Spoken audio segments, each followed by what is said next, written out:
Hoy damos inicio con una ponencia muy especial, con un ponente muy especial, es el doctor Alejandro Gaviria, ingeniero, economista y escritor colombiano. Ha sido ministro de Salud y de Educación de Colombia, tiene un PhD en Economía de la Universidad de California. A lo largo de su carrera ha publicado decenas de artículos especializados sobre economía y política social. Es autor de más de 10 libros, entre ellos Hoy es siempre todavía, sobre su experiencia con el cáncer. Así que, doctor Alejandro, es un placer, bienvenido con su ponencia. ¿Existe un sistema de salud ideal?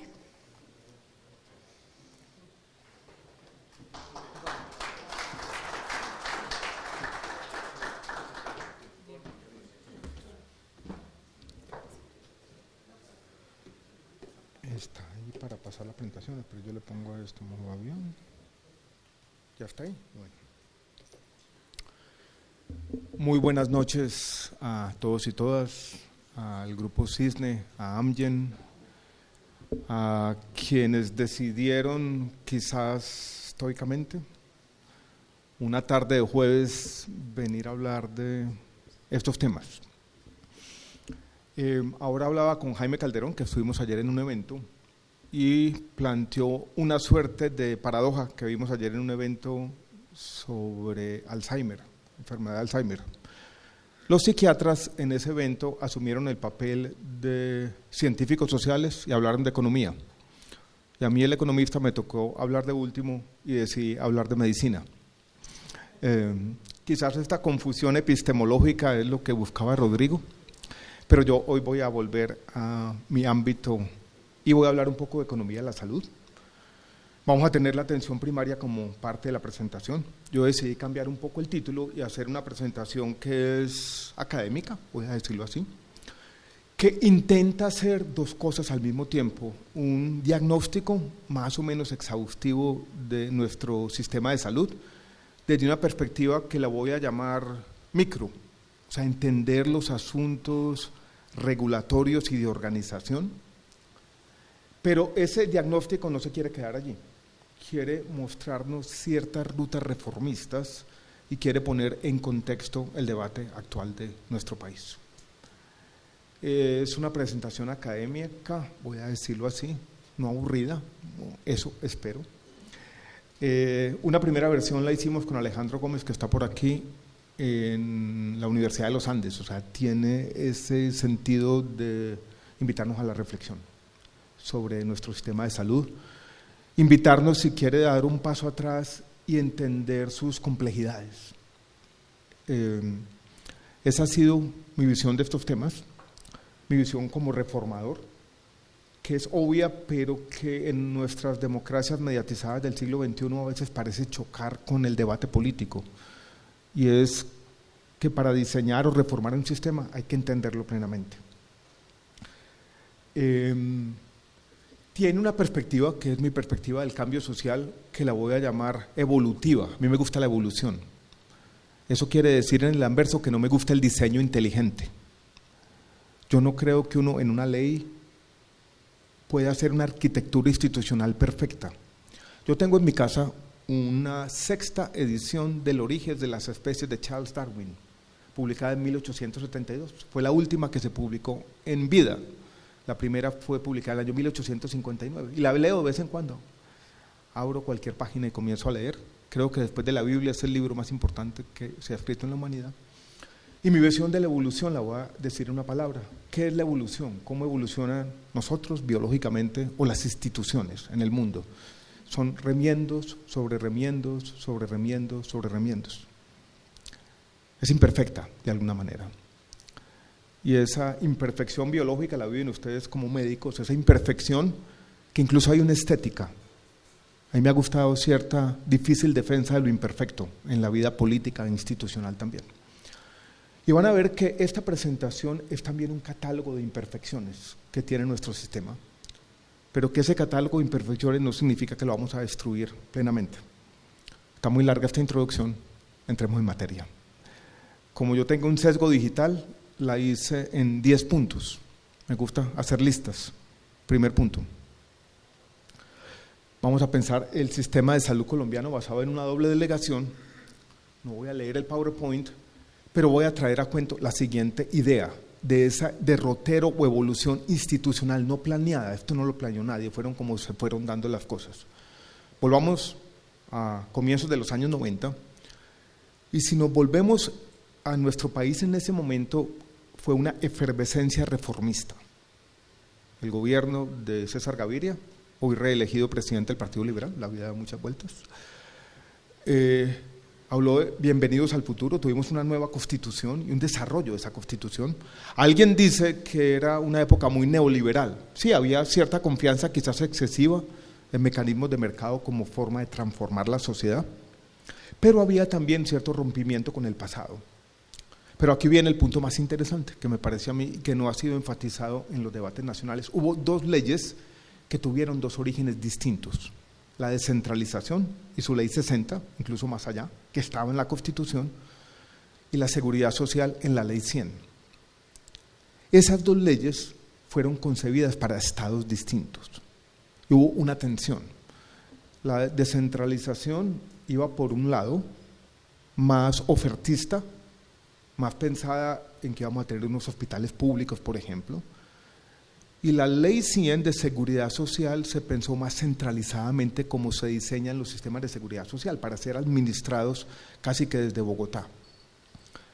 Y fue difícil en el tiempo juntar esas visiones. Y yo voy a decir, prevaleció la ley 100. En el fondo subsumió la seguridad social, subsumió la descentralización. Eso se manifiesta de la siguiente manera: cuando se giran los recursos hoy a un municipio, se le giran al alcalde los recursos de la salud. ¿Les llegan al alcalde? No. Se gira, se llama sin situación de fondos. Esto es, la plata no la ve. Esto es, se giran directamente a la EPS. ¿Fue así todo el tiempo? No, tuvimos unos contratos municipales del régimen subsidiado, cuando todavía coexistían esos dos mundos. Eso fue un desastre.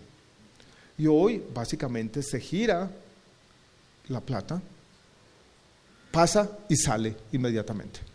Hubo una evolución institucional compleja en nuestro sistema, donde prevaleció la seguridad social y donde adquirieron una preeminencia las EPS y se dio esta doble delegación. Señores alcaldes y gobernadores, ustedes manejan la salud pública, intervenciones colectivas la llamamos, el sistema va por otro lado y ahí las entidades territoriales tienen muy poco que decir.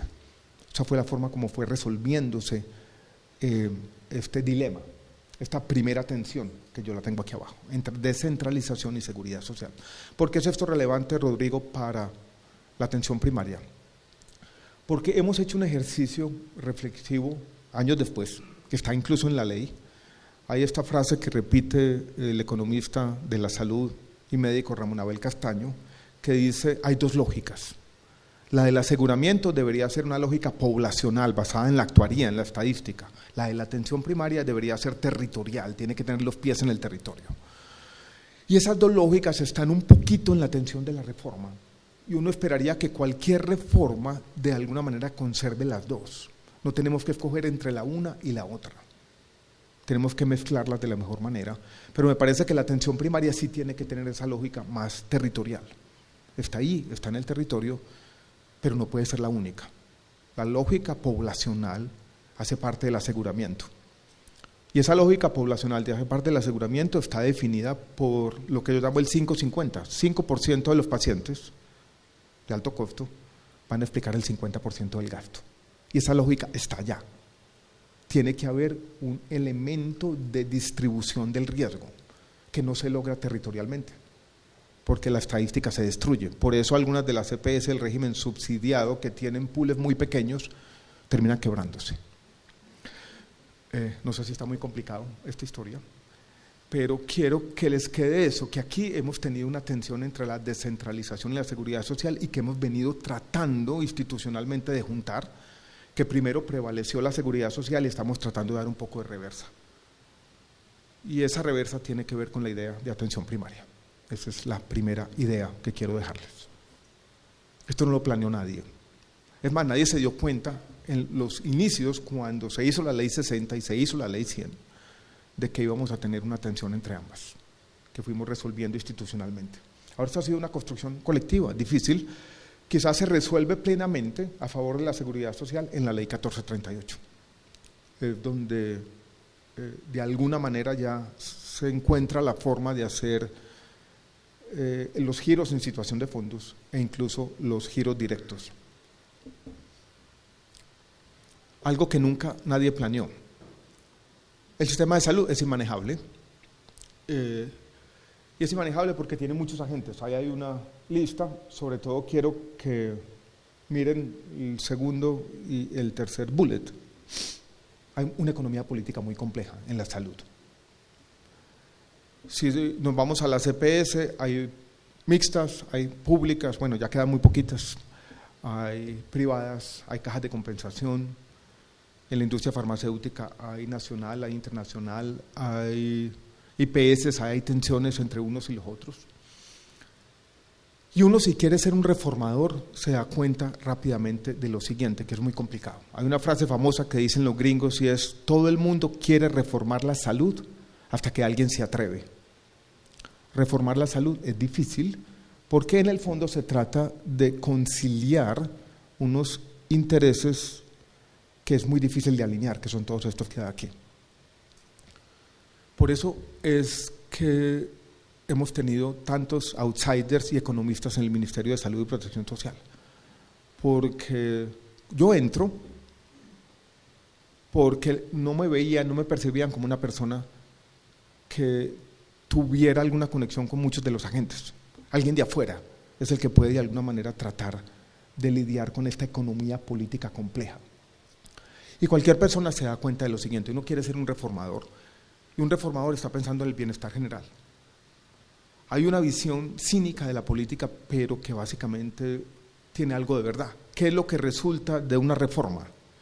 Todos estos agentes pelean y de esa economía política compleja, de esa unión de intereses, sale algo. Pero yo no quiero que eso sea así. Yo quiero elevarme de la pugnacidad entre los diferentes agentes y sus intereses y tratar de pensar en el bien común. Y eso no siempre es fácil. Y yo me di cuenta que muchas veces uno como ministro se convierte simplemente en el árbitro de conflictos redistributivos.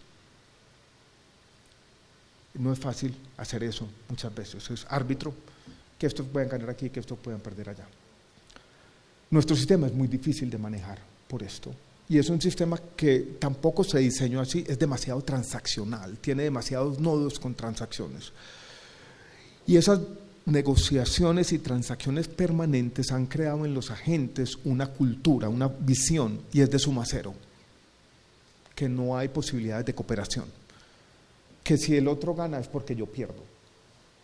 Y combatir esa cultura de suma cero del sistema ha sido difícil y complejo. Y si a esto le metemos ideología, mucho más. Por eso, y la idea que quiero que queden de esta diapositiva es: reformar la salud es difícil. Es complejo, por eso yo prefiero el reformismo permanente a la gran reforma.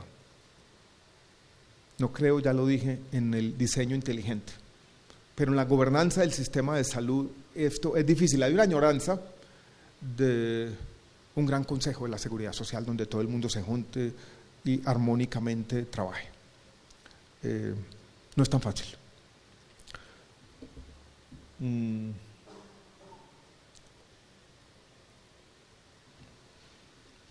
Esta otra discusión es la discusión que estamos teniendo sobre cómo se administran los recursos, sobre todo desde la lógica más poblacional de un sistema de aseguramiento. Yo quiero plantearle la siguiente idea, y esta idea está basada, voy a decirlo de esta manera, en un anacronismo. El sistema de salud de Colombia es una alianza público-privada, en el fondo.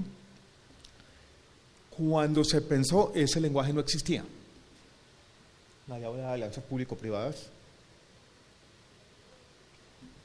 Existía otro tipo de lenguaje.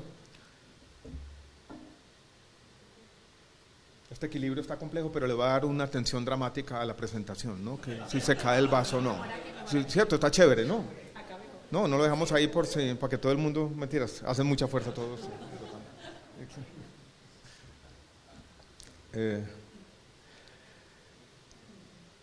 Como no existía ese lenguaje, yo creo que faltó que regulatoriamente se tuviera una reflexión. Bueno, yo quiero invitar al sector privado a hacer algo, y cuando se invita al sector privado a hacer algo hay una variable que es la fundamental: reglas de juego claras. Pero como las reglas de juego se estaban construyendo, no iban a estar claras. Y lo que ocurrió al comienzo, lo voy a decir con cierto desapego, fue cierta captura del regulador. El sector privado fue haciendo las reglas, y yo creo que en esa primera parte quizás las EPS tuvieron demasiado poder. Y así, en esa primera parte, se logró tener algo de confianza. O sea, yo no tengo las reglas claras, no sé muy bien, incluso la ley 100 no tenía la arquitectura institucional completamente definida, pero el sector privado capturó al regulador y fue construyendo sus propias reglas de juego, pero eso no duró mucho. Y después las cosas comenzaron a cambiar y se fue invirtiendo de alguna manera quién manejaba el sistema, y se fue perdiendo la confianza en el regulador. Y hoy en día, 30 años después, no tenemos las reglas claras. Y voy a hablar de un solo tema que para mí ha sido como una preocupación casi existencial este año, y fue el informe de la Contraloría de hace un mes y medio, 2 meses, que dice que se desviaron 9 billones de pesos del sistema por destrabajo. Porque supuestamente durante la pandemia, en el año 2020, algunas EPS habían pagado deudas viejas con recursos de la unidad de pago por capitación. Esto es la aplicación ortodoxa del principio de anualidad al manejo de la caja de las EPS. Yo entendía en mi conocimiento del sector público que el principio de anualidad se aplica a un ministerio o a una dirección administrativa, jamás se aplicó a las EPS. Es más, cuando yo era ministro de Salud y Protección Social, muchas veces cuando se hacía el giro directo y la entidad prestadora no tenía claridad plena esa plata para dónde iba, nosotros decíamos con la Superintendencia de Salud, aplíquelo a las deudas más viejas. O sea, habrá dirección que se daba desde el Estado a que se pagaran deudas viejas. Ahora la Contraloría dice 9 billones. Y después pasa algo absurdo, y comienza el mismo gobierno y los medios públicos a decir se robaron 9 billones de pesos cuando lo que había era una discusión contable. Eso es una generación de desconfianza sobre las reglas de juego y sobre el funcionamiento del sistema. ¿Qué alianza público-privada puede vivir con eso? Casi ninguna. Y eso me generaba a mí estrés. Eso ya se acabó. Después me calmo un poquito y dijimos, vamos a tratar de explicar lo que está ocurriendo, pero no ha sido fácil. Es una alianza público-privada donde hoy no hay confianza en las reglas de juego. No hay confianza en las decisiones que tome el regulador. Y hay esta especie de tema complejo, y es que el exceso regulatorio y el exceso normativo, en lugar de clarificar las cosas, paradójicamente las enreda más.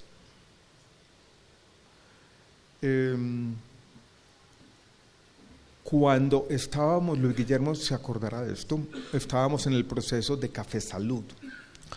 En ese proceso de Café Salud hubo una empresa que es la primera administradora de los recursos de Medicaid en Estados Unidos, se llama Centene, creo yo. Quería entrar a Colombia de la mano de un grupo de IPS para quedarse con Café Salud. Y ellos vinieron y hablaron con nosotros. Bienvenido un nuevo agente que tuviera experiencia. Eran quizás el operador de recursos de la salud de los Estados Unidos que tenía un mejor sistema de información, y yo dije, esto va a ser un gran beneficio para el sistema de salud. Vinieron, estaban interesados en aportar. La incertidumbre normativa, cuando hicieron la debida diligencia, lo sacó en 2 minutos. Seguros Bolívar trató de meterse al sistema de salud, acaba de salirse. Los grandes aseguradores, con la excepción de Sura, no han hecho parte del sistema. Y eso tenemos que preguntarnos todos por qué. Si el sistema hubiera tenido muchos operadores como Sura que hubieran creído en las reglas de juego, su trayectoria quizás habría sido distinta. Entonces, como tenemos esta incertidumbre, hemos creído que un pagador único es quizás la forma de hacerlo. Yo no creo tanto así. porque no hemos construido las capacidades y hoy en día estamos, si queremos desmontar la alianza público-privada y volverla a un pagador único, ¿cómo reciclar esas capacidades acumuladas allí? Sigue siendo una pregunta abierta, pregunta que no responde la reforma a la salud. Ahí les dejo ese problemita. La regulación también es compleja. Y yo tengo aquí una lista de grandes preguntas regulatorias. Voy a hacerles una analogía. Yo conozco algo de la regulación financiera que hace para el sector financiero, y la regulación del sistema de salud debería ser tan sofisticada como la regulación financiera. ¿Quién hace la regulación financiera del sistema bancario colombiano? ¿Alguien sabe? ¿Quién la hace? La hace la Superintendencia Financiera y la hace el Banco de la República. Y si ustedes van y miran los funcionarios que hacen eso, van por ejemplo al Banco de la República, es una gran experiencia técnica, con un sentido y una visión de futuro, no de ir apagando incendios, con un pensamiento de largo plazo, con gran coordinación entre el Banco de la República y la Superintendencia Financiera, con un diálogo permanente con los agentes. Las reuniones del Banco de la República y la Superintendencia Financiera con los bancos son permanentes, hay una generación de confianza de ida y vuelta. Es un mundo serio, no lo es así en el sector salud. No tenemos la misma sofisticación regulatoria. Y cuando EPS Sura dice hace 3 meses, 4 meses, 5 meses, este año se fue rápido. A los adultos se nos van yendo los años rápido, ¿no? Como el agua entre las manos. Dice, yo no puedo seguir asumiendo el riesgo financiero. Esas fueron las palabras que dijo Sura en su momento. Yo siempre dije, no están diciendo la verdad. No es el riesgo financiero. El riesgo financiero para un asegurador es el riesgo de mover el dinero en el tiempo. Yo soy un asegurador, por alguna razón se me acumulan los siniestros en este año. Entonces, como se acumularon los siniestros en este año, yo tengo que conseguir una plata para pagar esos siniestros con la esperanza de que el año entrante vaya a haber menos. Ese es el riesgo financiero. Es actuarialmente, hay una concentración de los gastos por alguna razón aleatoria en el tiempo y yo soy capaz en el tiempo de hacer esa especie de aplanar esa curva, para utilizar el lenguaje de la pandemia. Lo que quería decir EPS Sura es, yo no confío en el regulador. Lo que dijeron fue, yo no puedo asumir el riesgo financiero. Lo que quería decir es, la UPC está mal calculada, no creo que la vayan a calcular bien, no tenemos una conversación, en esas condiciones no puedo seguir operando el sistema. Por eso está la UPC. El cálculo de la UPC es difícil. Tiene unas mallas de validación, está basado en cientos de millones de registros.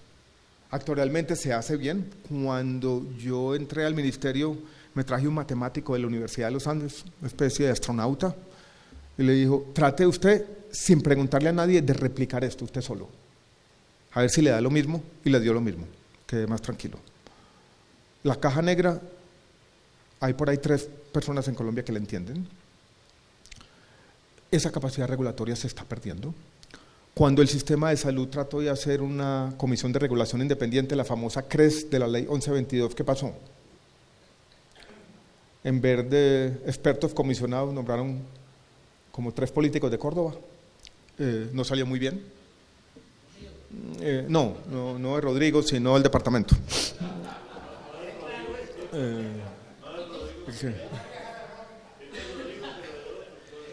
Entonces yo quiero como que entendamos este contraste entre cómo funciona un mundo regulatorio adecuadamente y esas capacidades regulatorias están en el ministerio. Algunas, por ejemplo, cuando hicimos la regulación de precios de medicamentos las construimos con un equipo, pero había que tener 30 personas trabajando en eso.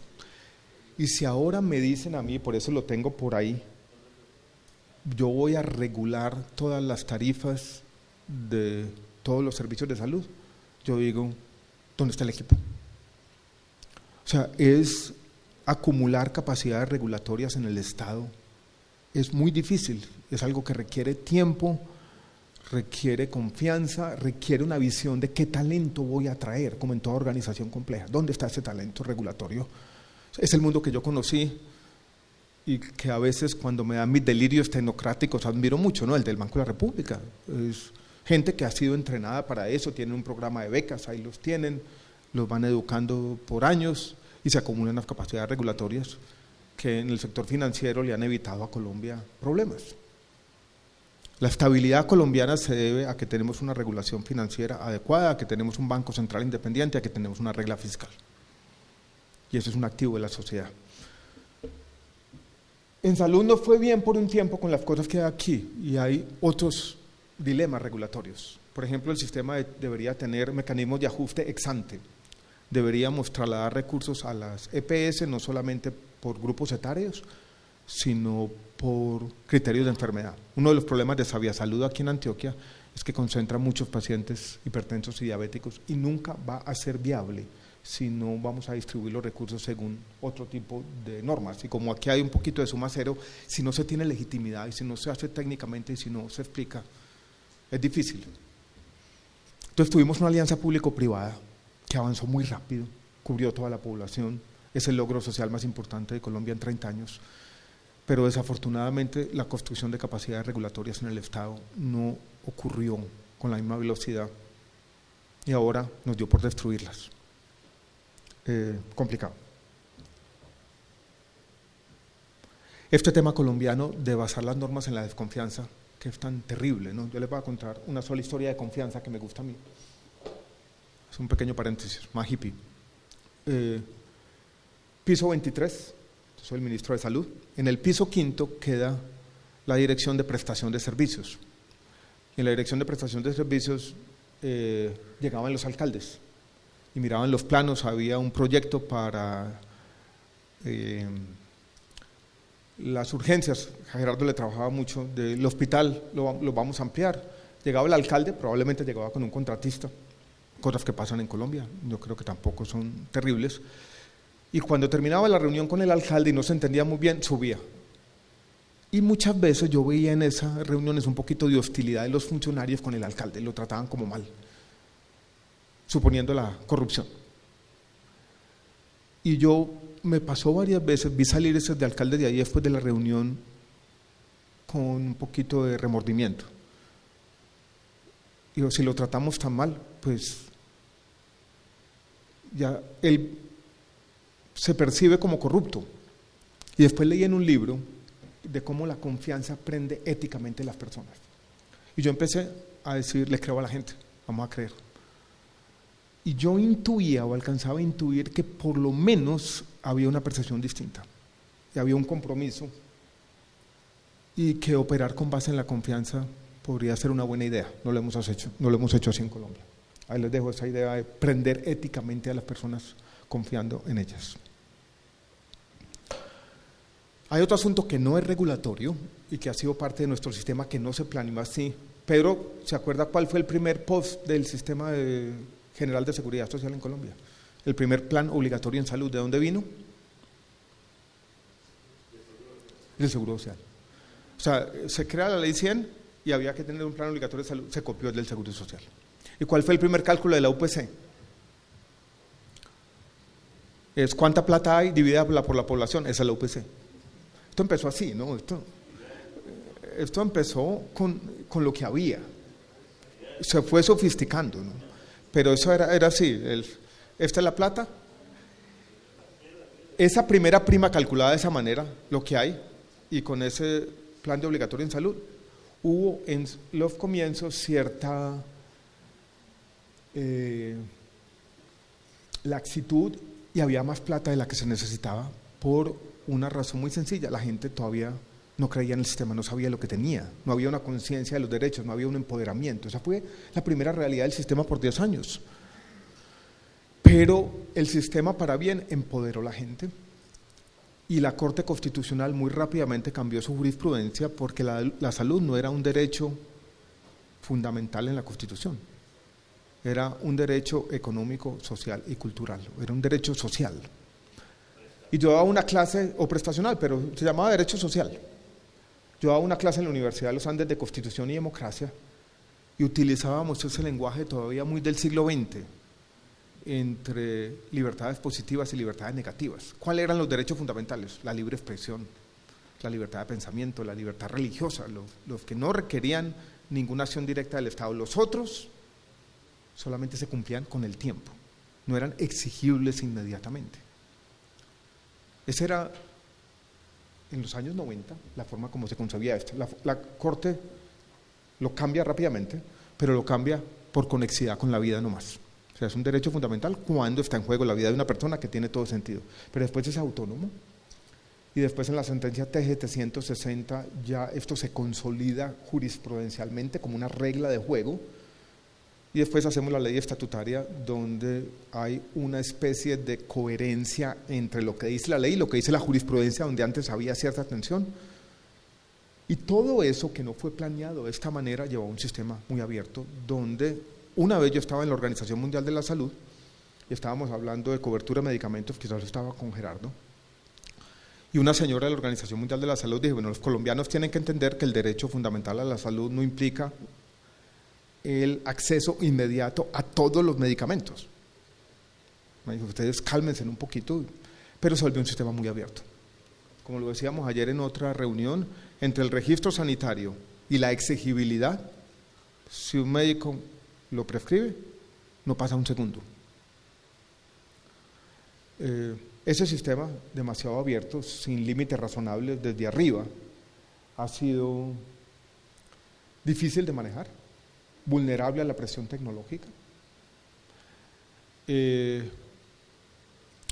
Yo he estado reflexionando ayer sobre la frase del director del INVIMA, no sé si la vieron, donde él dije que están cerrando la puerta a los registros sanitarios porque cuestan mucho. Esa no es la forma de lidiar con un sistema demasiado abierto, porque no tiene capacidad de discernimiento. La forma es la conversación, la forma es ir entendiendo que en la innovación, en la medicina moderna, hay cierta divorcio, tensión entre valor y precio, y que eso implica capacidad de discernimiento, y que vamos a tener una regulación de precios quizás inmediata y hacer las comparaciones internacionales. Pero bueno,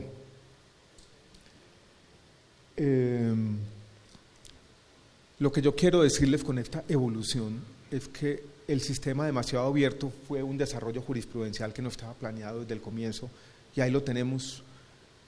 Y al respecto hay debates bioéticos muy complejos que necesitamos seguir teniendo como sociedad y que implican quizás un cambio en el lenguaje.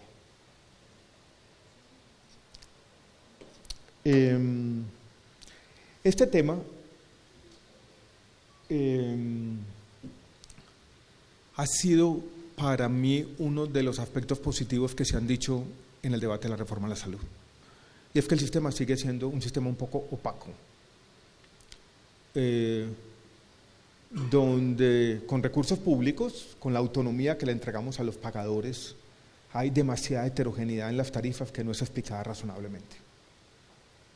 Y eso ha sido uno de los problemas del sistema. Y si uno va a Chile, uno se da cuenta que ellos desarrollaron un sistema de información que empezó desde pequeño y que ya resolvió este problema, y que usted puede en línea ver cuáles son las tarifas que están cobrando. Y yo entiendo por qué una tarifa en Arauca puede ser distinta a Bogotá. Pero yo creo que esto nos falló en el sistema, la necesidad de un sistema de información descentralizado. Y hoy se quiere reemplazar simplemente este tema, que para mí es un tema de transparencia, con un tarifario único. Pero yo soy economista, ¿no? Y sé que los tarifarios únicos generan ese efecto murciélago que puede incluso llevar a problemas mayores. Es muy difícil fijar la tarifa. Y si yo la fijo por aquí, el que está cobrando la tarifa más baja, inmediatamente se me va para arriba. Y eso puede pasar y puede exacerbar los problemas de sostenibilidad del sistema. Y si la tarifa está mal fijada por encima, yo tengo un agente por aquí con una tarifa un poquito más alta, voy a excluir a muchos de los mejores agentes del sistema, y eso pasa cada que yo hago tarifarios. Yo decía, no tarifarios, transparencia en la información, eso debería ser la obsesión en una agenda reformista. Este es uno de los grandes problemas que no se discuten del sistema de salud, y es que la competencia estructurada fracasó. Cuando yo hablaba con Sanitas en esta última coyuntura, hace 8 meses por ahí, la última vez que hablé con ellos, Alguien me dijo, no es que la UPC está mal calculada, es que la concentración de riesgo está terrible. O sea, hemos tenido unas EPS que han concentrado una buena parte del riesgo y yo creo que las liquidaciones han tenido que ver con eso. Y hay otras aseguradoras que han hecho mucha selección de riesgo o descreme y nunca hemos tenido una regulación de esa competencia extraña entre aseguradoras. Eso se podría corregir con mecanismos ex ante, pero recuerden el 5-50. Aquí una concentración del riesgo que en términos porcentuales puede ser muy pequeña significa la viabilidad o la inviabilidad de un asegurador. Y este es otro tema que si uno quiere seguir teniendo un sistema como el que estamos, que yo creo que es lo mejor, esto es con pluralidad de agentes, no concentrado el riesgo en un solo pagador público, necesitamos mejorar y regular y observar mejor esa competencia entre aseguradores. Los problemas de Sura, Sanitas y Compensar son en buena medida concentración del riesgo. Y por eso Sura y Compensar se están yendo, porque si todos los pacientes enfermos están aquí, no podemos. Pueden perder 500.000 millones de pesos este año por cuenta de este problema. La selección adversa en los seguros es tan grande. Yo me acuerdo que estaba yo estudiando el doctorado y leí un artículo muy interesante de esos académicos, y era que en el estado de Pensilvania, que va a definir la elección de los Estados Unidos la semana entrante, de un momento a otro el seguro de automóviles desapareció. Nadie volvió a asegurar un carro. No había. Y era porque se empezó a dar el siguiente círculo vicioso. Comenzaron a subir un poco las tarifas y la gente que tenía un mejor comportamiento, que decía, sí, yo manejo bien, yo nunca me accidento, yo no sé qué, pues yo no necesito aseguramiento. Y los mejores se fueron. Al irse los mejores, comenzaron a haber más accidentes. Entonces, ¿qué pasó? Subieron un poquito más las tarifas y eso sacó otros. Y en este círculo vicioso destruyó los seguros. O sea, la selección adversa o la concentración del riesgo destruye los sistemas de aseguramiento. Y esa es una ley de los seguros.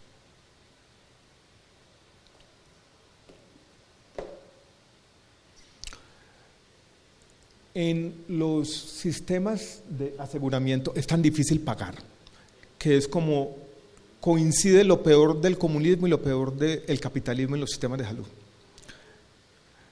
Los mecanismos de pago por capitación, que son, dijéramos, socialistas, no vaya, yo le entrego la plata, ¿qué incentivos tienen? Los de lo peor del socialismo. Usted le entrega la plata, unas burocracias desalentadas, que no tienen deseos de hacer nada. ¿Y qué pasa por el pago por evento? Es la heroína del sistema, decía Alex Haddad, ¿no? Los incentivos, hacer mucho. Ninguno de los dos es fácil. Pagar en la salud es muy difícil.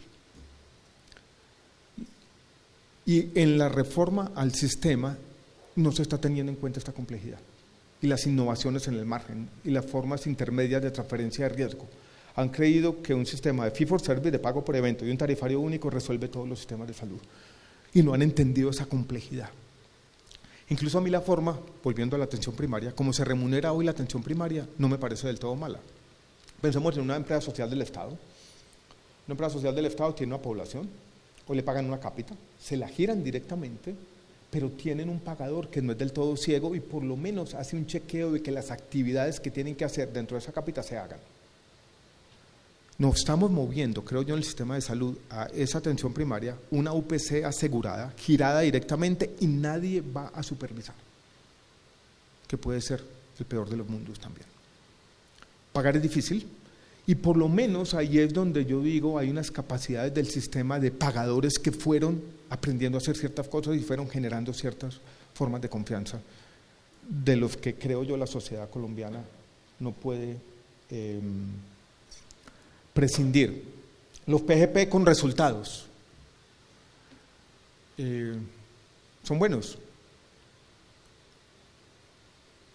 Hay una cosa que se llama regulatoriamente el gaming.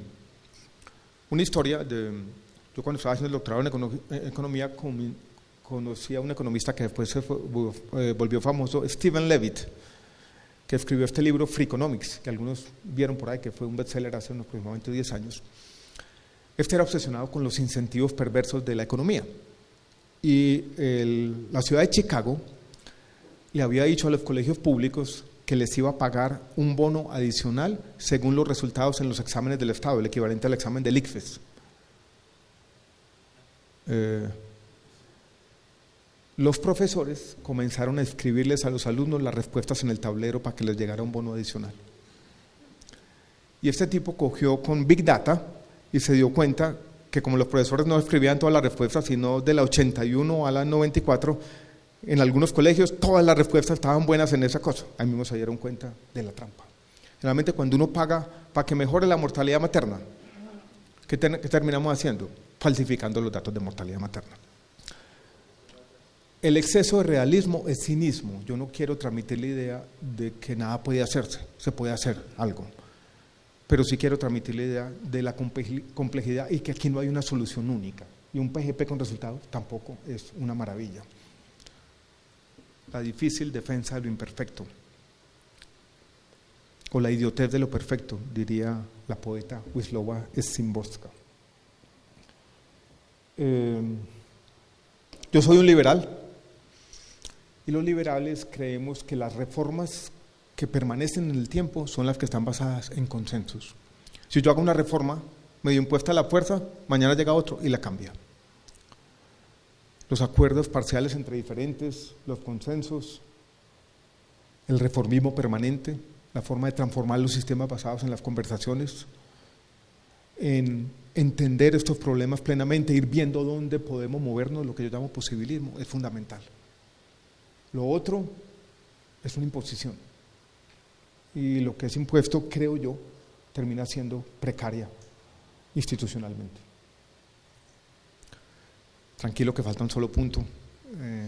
No quise bombardearlos con más ideas de la cuenta. Después viene el quiz. Quiz relámpago. Esta semana hemos tenido, hice esta última diapositiva, pensando en el debate de esta semana con el Sistema General de Participaciones, que me parece un debate urgente. Aquí estamos en Medellín. En el territorio es muy importante la descentralización. El país decide que le va a entregar a las entidades territoriales, departamentos y municipios, no el 20% de los ingresos fiscales de la nación, ingresos corrientes, sino el 40%. Es un gran cambio. Pero hay una agenda olvidada de la descentralización y es las capacidades en los territorios. Y yo los he mirado, por ejemplo, con los hospitales públicos de mayor complejidad, las empresas sociales del Estado. A mí me gustaba tener una lista de los que funcionaban bien, pero eran la excepción. En su momento me gustaba ir a ver funcionando en Sucre el hospital de Corozal, pero uno salía de Corozal y en Sincelejo ya no funcionaba. ¿Por qué? Porque había una economía política compleja. ¿Cuántas veces se ha liquidado, Jaime, el hospital? Y funcionaba por un tiempo y después dejaba de funcionar. El Hospital General aquí en la ciudad de Medellín fue un ejemplo. Ustedes ya han visto los problemas que ha tenido últimamente, desafortunadamente. Eso es difícil, ¿no? El manejo de lo público también es difícil y yo creo que esas complejidades de lo público y la descentralización no se han tenido en cuenta en el actual sistema reformista y que uno tiene que acompañar, si quiere una reforma de eso, incluida la atención primaria, un proceso de construcción de capacidades. En el Estado había una funcionaria, ya no está, de la División de Apoyo Fiscal del Ministerio de Hacienda, Ana Lucía Villa. Yo la veía como una especie de heroína porque era la única que trabajaba de la mano con gobernadores, alcaldes, gerentes de hospital para construir capacidades. Estábamos en el ministerio, del nuevo piso 23, Hospital Cari de Barranquilla, llega el gerente, tiene una presentación, yo estaba sentado con Ana Lucía Villa, necesitábamos un plan de saneamiento fiscal y financiero, el hospital tenía un déficit berraquísimo y el gerente nos comienza a hacer una presentación de salud pública, los indicadores de salud pública, esto está pasando en el Atlántico, yo no sé qué. Y Ana Lucía Villa le dice, gerente, no me hable de salud, yo quiero hablar de plata. Eso parecía muy duro, pero decía, ¿cómo vamos a hacer sostenibles los hospitales? ¿Cuál es la conversación que tenemos que tener? La ausencia de capacidades gerenciales en el Estado y la necesidad de ir construyendo escenarios posibilistas. Yo creo que esta va a ser una de las discusiones más importantes, no solamente de la reforma a la salud, sino de esta especie de esfuerzo de descentralización. La reforma del SGP la van a aprobar. Y si no nos ponemos las pilas, esa historia va a ser similar a la del Sistema General de Regalías. Esto va a ser una frustración para el país. Y yo voy a terminar por donde empecé. Como esa reforma la van a aprobar y como lo territorial va a empezar a tener un peso importante, lo territorial en salud va a tener un peso importante y va a compensar lo del aseguramiento. Y ahí vamos a tener que poner todos más atención, y una persona como yo que he estado en este mundo, digámoslo, de la política,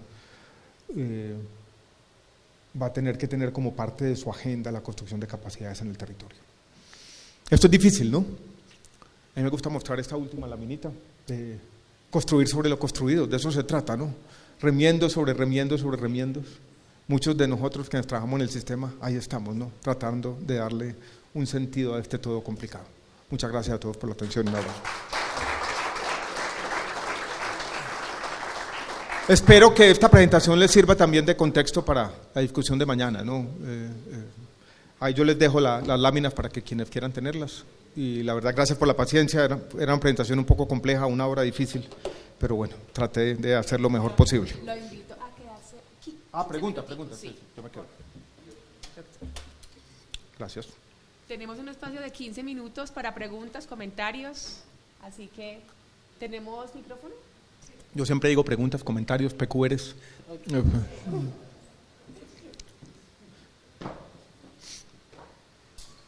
Una pregunta, alguna idea.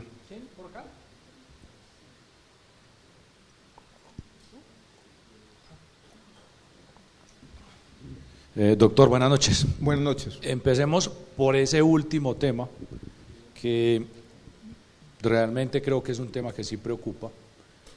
Yo hice parte de la gobernación de Antioquia anterior, estaba como director de Salud Pública de Antioquia, y uno de los temas bastante complejos era el tema del manejo del Sistema General de Participación.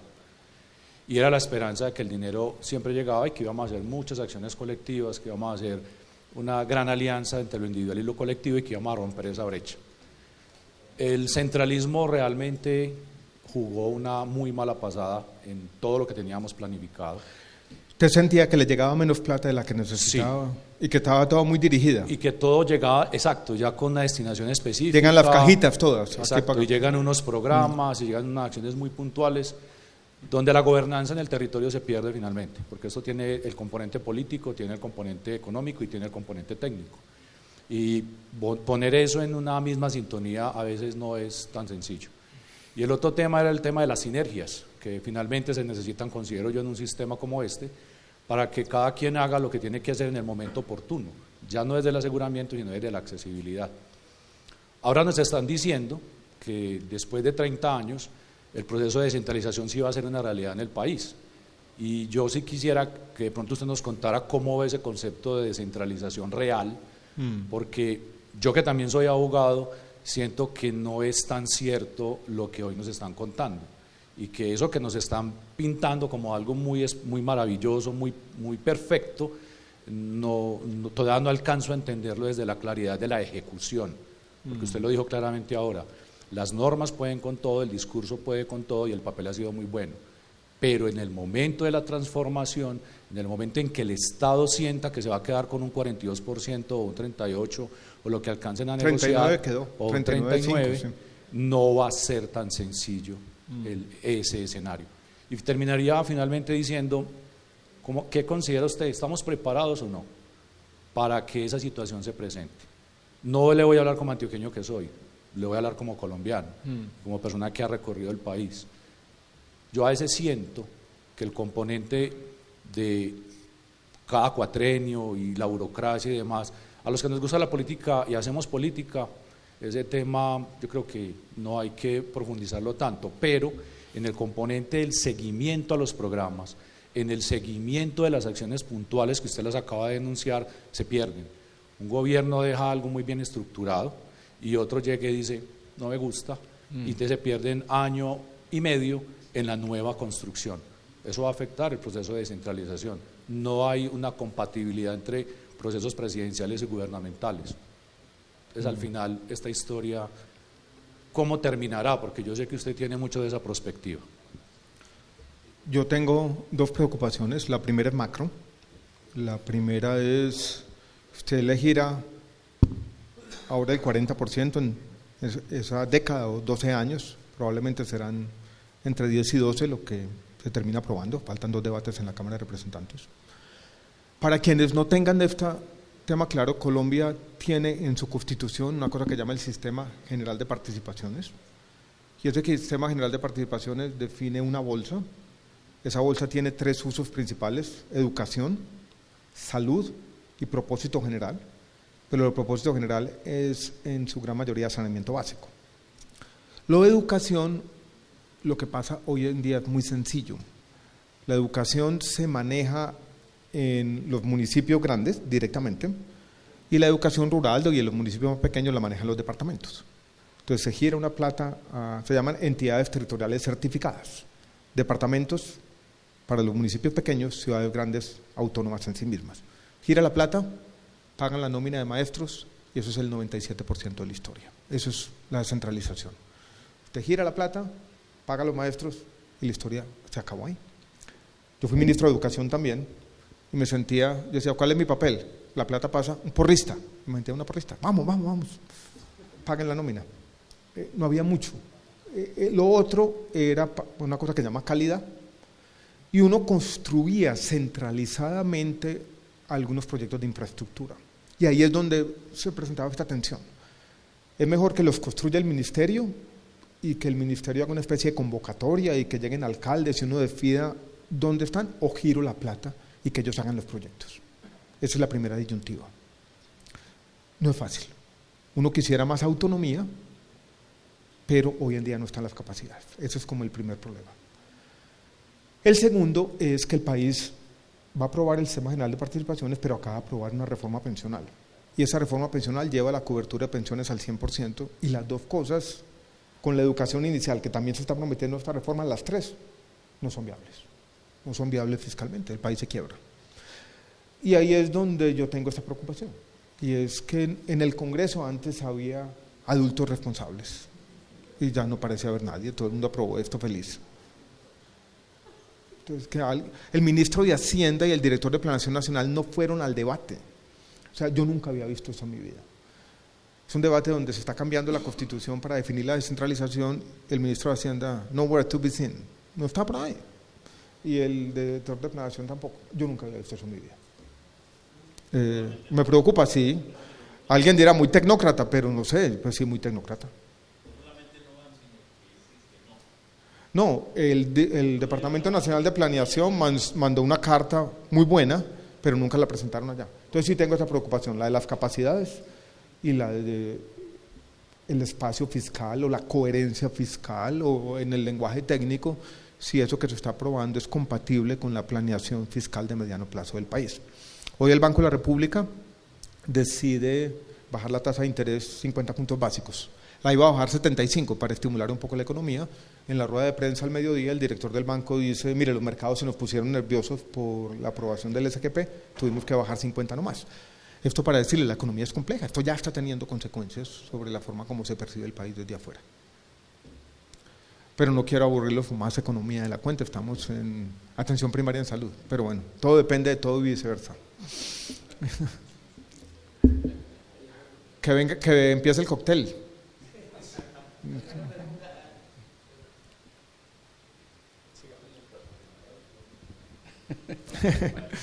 Buenas noches. Gracias por la charla. De pronto mi pregunta relacionada justamente con atención primaria en salud y un poco con esta reforma que además va en línea con la descentralización, lo que estamos hablando, y es ¿cómo ve usted el espacio para trabajar en el sector privado cuando se da la descentralización? Porque un poco la primera idea que uno puede tener es la descentralización necesariamente quita espacio al sector privado para que participe en la atención primaria en salud, pero pues ya vimos también los problemas de dejar solamente en manos del sector público un tema como este. ¿Cómo cree que puede solucionarse esa disyuntiva? Yo a veces veo que en la reforma hay un espíritu, no necesariamente está en los artículos, como si la atención primaria fuera un sistema nacional de salud tradicional, casi completamente pública. Pero sabemos que no puede ser así porque muchos de los centros de atención primaria hoy son privados y prescindir de esa participación privada es imposible. Esa tensión no se va a resolver en la ley, se va a resolver en la práctica y se va a resolver de una manera que todavía no sabemos muy bien. Es como la historia que yo les estaba contando aquí. Habrá una especie, si se aprueba la reforma de aprendizaje, y yo creo que el sector privado irá encontrando ese espacio. Pero el espíritu de la reforma es más sector público y atención primaria. Pero no creo que esa vaya a ser la realidad. Y las reglas de juego sobre hasta qué punto va el sector privado no van a quedar completamente estipuladas, vendrán unas regulaciones y reglamentaciones posteriores y puede que pase lo que pasó al comienzo, esa historia que yo contaba que fue el sector privado el que las fue creando endógenamente para lograr su participación. Puede que tengamos regulatoriamente una historia parecida, pero el sector privado va a estar. ¿Cómo va a ser esa participación? Yo creo que sigue siendo una pregunta abierta en este momento, desafortunadamente. No, a mí esta idea de un sistema nacional de salud público, que es romántica, no me gusta porque no es realista. Y ahí no están las capacidades. No podemos, muchos de los centros de atención primaria, sobre todo en la Colombia urbana, la Colombia rural es otro cuento, pero la Colombia urbana es donde vive la gran mayoría de la gente, son privados y necesariamente van a ser privados. La otra preocupación es la fragmentación en esa UPC para la atención primaria, lógica territorial, UPC para mediana y alta complejidad, lógica poblacional, un abismo entre una cosa y la otra, las gestoras sin incentivos suficientes tratando de cerrar esa brecha. Esa es otra de las historias que están por decidir en la reforma de la salud.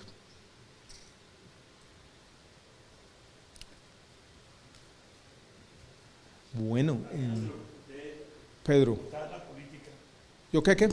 Usted que sigue en la política va a ser candidato presidencial. No sé. Si usted llega a ser presidente... No estoy aquí como candidato presidencial ni nada de eso, No. Como técnico. Bueno, técnico. como un tecnócrata y... Pero venga, Alejandro, si usted llega a la presidencia de la República, ¿usted elimina la ley estatutaria? No, por supuesto que no la elimino. No. Tiene mi Porque firma. parece que en el planteamiento... Tiene firma mi doctor Pedro Contreras. No. Es que en el planteamiento usted desconoce lo que es la ley estatutaria. No lo desconozco. Me parece así. No. Lo digo con toda la claridad meridiana. No, quise hacer un énfasis como en los aspectos más... No, lo voy a decir de esta manera. No la desconozco. Para mí, la ley estatutaria es una ley sobre el qué. Y yo quise en esta presentación hacer una presentación sobre los aspectos más del cómo. Me parece que la ley estatutaria no se mete mucho con el cómo, entonces fue simplemente lo que escogí decir, pero no la desconozco. No, estoy hablando en serio. Está ahí, por supuesto que no. Además, el presidente no tiene ese poder, la ley estatutaria ya hace parte de la historia del sistema de salud de Colombia y es una ley importante, pues tiene mi firma, ¿no? Alejandro, buenas noches. Muy buenas noches. Ahorita que hablamos de capacidades, si usted pone el ejemplo de que habían hospitales en Sucre, pues que lo hacían muy bien y cómo salía uno de ese municipio y realmente en el otro municipio pasaba todo lo contrario, ¿cierto? A nosotros nos pasa también en el territorio, yo soy el director de una provincia que se llama la provincia Minero, nosotros asociamos varios municipios y el municipio de Yolombó funciona muy bien, pero usted se desplaza para otra subregión y el hospital núcleo no funciona tan bien o lo han liquidado y o lo han robado varias veces, entonces ¿cómo se nivelan esas capacidades en el territorio? O sea, si va a pasar esta discusión ahorita del acto legislativo y cada año esperamos que llegue más o menos entre 2 y 2.6 puntos más del Sistema General de Participaciones en Salud, ¿cómo se nivelan esas capacidades para que esos hospitales realmente funcionen? Porque yo creo que también se concentraron grandes capacidades en las grandes urbes, o sea, las mejores sistemas de salud, las mejores redes de salud están funcionando en las áreas metropolitanas. Nosotros ahora estamos tratando de hacer un ejercicio que lo estamos haciendo con Alex Herrera y es cómo integramos por lo menos 16 hospitales del departamento para empezar a intercambiar servicios, porque cuando se habla de las reformas a la salud, en el Congreso de la República es muy bonito y todo, pero si el territorio no empieza a hablar un lenguaje distinto y también empieza a apropiarse del sistema, va a ser muy difícil que la solución llegue como cruzando los dedos desde Bogotá, ¿cierto? Porque no todo se soluciona con plata, muchas cosas parten desde la voluntad. A veces encontrarse uno en el sector público, un abogado que no deje marchar las cosas, se frustra cualquier proyecto 2, 3, 5, 6 meses, o un tesorero que no pague. O sea, yo creo que ustedes lo han vivido. Por ejemplo, nosotros ahorita estamos viendo con el DNP, bloqueó un montón de proyectos de regalías con la sospecha de la corrupción. Venga, haga la mesa técnica, revise, vaya, mire el proyecto. Entonces, que tiene un montón de contratistas en el país frenados por sospecha de corrupción. Listo, o sea, si tiene la sospecha, vaya y destine el personal para que revisen eso. Entonces, esas son de las grandes preocupaciones que nosotros tenemos. Entonces, básicamente la pregunta puntual es cómo nivelamos las capacidades en el territorio, entendiendo que Colombia es un territorio supremamente diverso. Antioquia tiene 63.000 kilómetros cuadrados, 9 subregiones, y todas las subregiones son completamente distintas. Muchas gracias. Yo creo que hay dos preguntas diferentes en una. Hay una más inquietante y no es las diferencias entre centro y periferia, no es las diferencias entre las grandes ciudades, Medellín y su área metropolitana y el resto, sino dos hospitales, dos municipios de la misma subregión, con un contexto geográfico, socioeconómico, político, de seguridad similar, y uno es bueno y el otro es malo. Y eso es interesante. Cuando uno empieza a escudriñar esa historia y ver lo que pasa, generalmente encuentra una historia de la siguiente manera: que un hospital ha tenido una buena administración, pero que esa buena administración fue creando en la comunidad una cultura para defenderla, y entonces la comunidad se empodera y esa buena administración permanece en el tiempo. O sea que hay dos cosas: una buena administración, pero también una comunidad organizada, que es la clave como para que funcione lo público. En lo otro no, hay una comunidad ya indiferente, resignada muchas veces, y hay un aprovechamiento político clientelista del hospital. Y por eso hay dos historias muy distintas, y donde en una los mercados políticos funcionan y en otro no. ¿Qué hacer? Es muy complicado. Probablemente un buen alcalde que nombre un buen gerente puede cambiar la historia en algunos años. Probablemente la historia buena se puede convertir en mala. Es el funcionamiento asimétrico de nuestras democracias en el territorio. Desde la perspectiva de ustedes, básicamente es tratar de cambiar eso un poco en el margen, de habitar esas juntas directivas como toca, de llamar la atención, de empoderar la comunidad y simplemente transmitir un mensaje que nosotros no vamos a tolerar. Eso es lo que le toca hacer a uno, decir: señores, esto es intolerable, e ir tratando de cambiar en el margen. Esa es una pregunta. La otra es: ¿operará? ¿Por qué no tenemos redes iguales en Medellín que en el resto de Antioquia, por ejemplo? Primero, yo creo que hay una verdad y a puño. Servicios de muy alta complejidad no pueden estar en todo el territorio. Y Colombia no puede tener ese embeleco. Eso no existe en ninguna parte del mundo. O sea, si ustedes van a Canadá, los centros de atención oncológicos están concentrados en 6, 7 áreas metropolitanas. No puede haber eso, ¿no? Y cuando uno comienza a hacer inversiones sobredimensionadas en infraestructura, creyendo que va a tener servicios de segundo nivel en buena parte del territorio, eso se vuelve un encarte. Entonces yo creo que entender que la clave está en lo que tú estás diciendo, en conectarlos, en crear redes de verdad, y en su momento, y esta preocupación la tengo yo con lo que está pasando en este momento, no, quizás había un exceso de centralismo en el ministerio. Aquí está Gerardo. Y nosotros hacíamos mucho énfasis en lo que llamábamos el documento de red.